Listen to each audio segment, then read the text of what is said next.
Bismillahirrahmanirrahim. Assalamualaikum warahmatullahi wabarakatuh. Saya menyimak pidato bakal calon presiden Bapak Anies Rashid Baswedan semalam. Pidatonya menarik.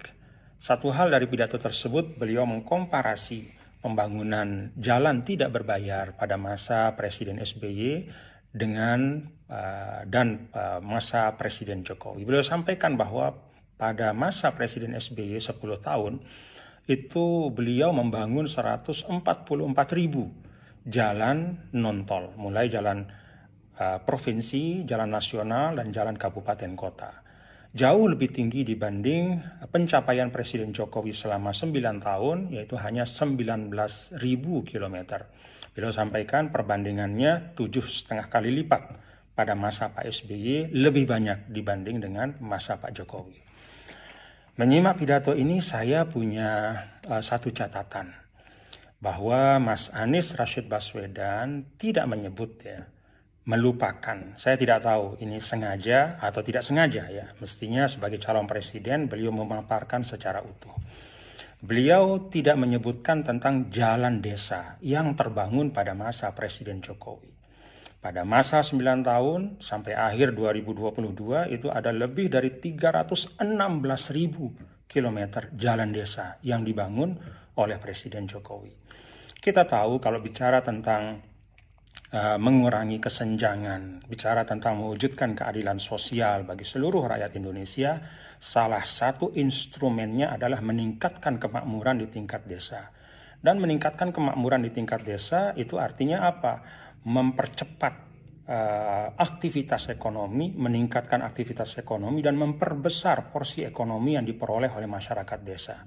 Salah satu strateginya adalah dengan mengurangi biaya logistik, memperlancar arus barang dan jasa, produksi petani kita, padi, kedelai, sapi, dan segala macam yang diproduksi di tingkat desa itu harus dapat diakses dengan mudah, harus memiliki sarana logistik yang baik.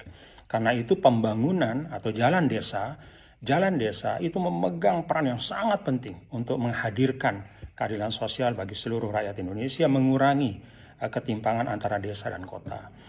Jadi Mas Anies sebenarnya kalau fair apa adanya, beliau seharusnya menyebutkan bahwa pada masa Presiden Jokowi ada lebih dari 316.000 kilometer jalan desa yang tidak terbangun pada masa sebelumnya.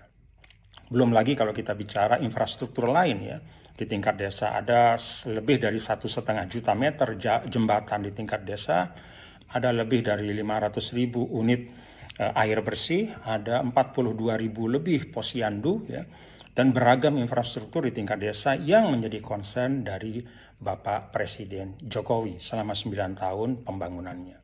Dengan demikian, kalau kita menyampaikan data secara utuh, pembangunan jalan tidak berbayar pada masa Presiden Jokowi, mulai jalan nasional, jalan provinsi, jalan kabupaten kota, dan jalan desa, maka angkanya adalah sekitar 340.000 kilometer, jauh di atas pembangunan jalan tidak berbayar pada era sebelumnya. Terima kasih, itu catatan saya. Terima kasih kepada Mas Anies Baswedan yang sudah menarik gagasan kontestasi kepemimpinan menuju kepada kontestasi gagasan. Hanya mohon data-data disampaikan secara utuh, jangan setengah-setengah. Assalamualaikum warahmatullahi wabarakatuh.